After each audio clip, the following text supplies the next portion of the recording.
Hi, Royal with you, and on your screens is the breakdown of the first episode of Gaslight. As stated in Glitch's pinned comment, they are satisfied with the result and will continue working on the full season. Let's break down all the Easter eggs, subtle details, and theories. There's not enough water on our Earth to flood entire skyscrapers. The title of the series, as you might guess, reflects the madness unfolding within. Literally, it means District of Gas Lamps, which we are shown.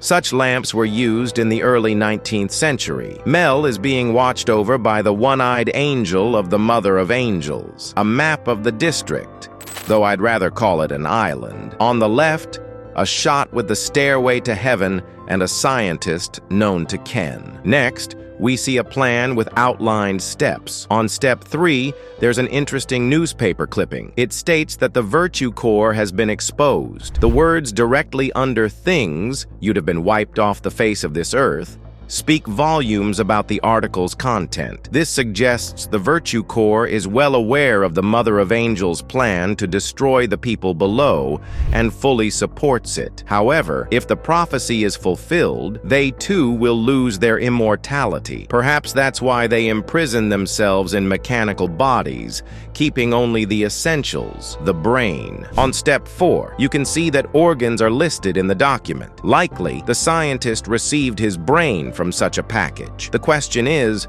why does the corporation need so many organs? Where did I come from? A funny question, considering the answer is given in the newspaper page to the right. The prophesied man is born every 10,000 years from an angel's egg, which we will see in the Butcher versus Scientist scene photo. However, this question shows that Ken isn't entirely honest even with Mel. The prophecy shows a person in an egg with 3 pairs of wings. Above him is a small halo with a pair of eyes and something like a portal with lightning extending from it. People are drowning. Some appear to be praying. Under the egg lies a whole nuclear arsenal. In the upper right is the stairway to heaven. It's hard to say whether this scene has a concrete meaning. At the very least, it resembles the biblical flood. During the chase scene, 4 Easter eggs can be spotted. The first 2 appear one after another when crashing into cars. A grenade with a face and an amogus. The second appears when crashing into a truck. The third shows up when Mad fires. Mel calls Ken father, and Ken calls her bread sister, but clearly they are his adopted children. Ken's brain shows something like emotional split personality. Left hemisphere for calmness, right for aggression. Jack's ability to extract all sorts of things from his guts is also shown by Mad 3 times. Apparently all inhabitants have this ability, except Mel. Jack says that Mad and Bread don't know that Mel is human.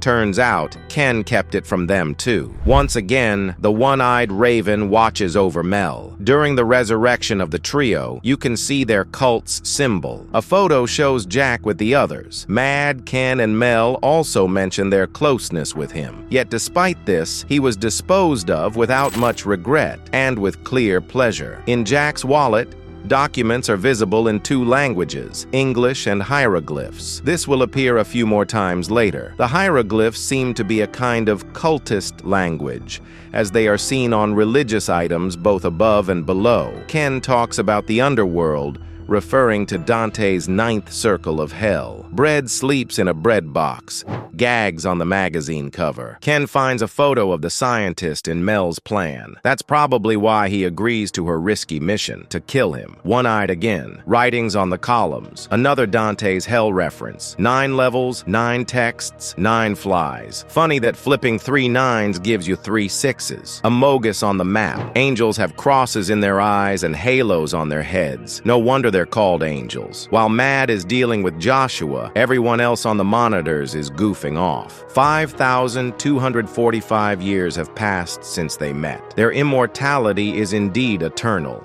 They even retain their minds, or what's left of them. The lab shows interesting frescoes. The first depicts a falling man, possibly symbolizing the fall from grace. The second depicts the prophecy of the coming man. It's identical to the one the surface people have, meaning they share a common origin. The third fresco shows a man eating a heart with raging waves below. The scientist is experimenting with a creature. Interestingly, the liquid flows from the object on the table into the egg, not the other way around. Based on the heartbeat, it's a heart. Last time it was a brain, into which he inserted some device. Possibly the scientist is assembling the prophesied man piece by piece like Frankenstein. The artificial shell of the egg also supports this. The Mother of Angels invites Mel in, calling her child. Since she gives birth to angels, Mel might literally be her daughter. However, she inherited only the black blood, no crosses in the eyes or halo above her head. Either her potential hasn't awakened yet,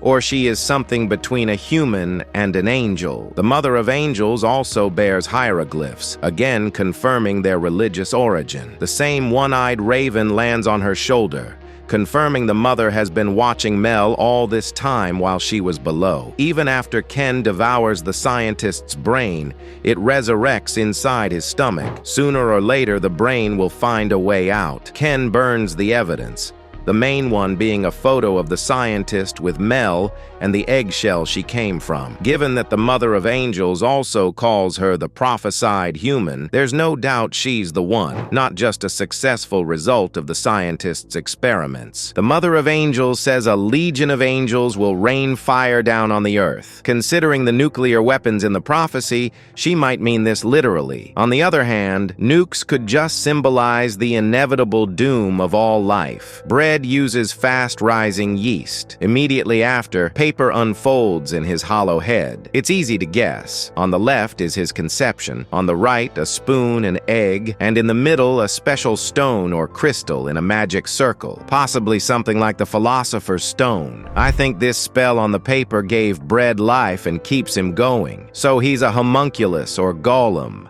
an artificial life form, and he too is subject to resurrection. The Mother of Angels commands all angels. Though Mel says she's immortal, she hasn't actually died. We haven't seen the green resurrection flash. This is confirmed by the narrator at the end, saying eternal life is granted to all but one, Mel. The monolith installed in the square with the resurrection symbol, the eye and hieroglyphs might grant immortality, or it was erected in worship of the Black Hand.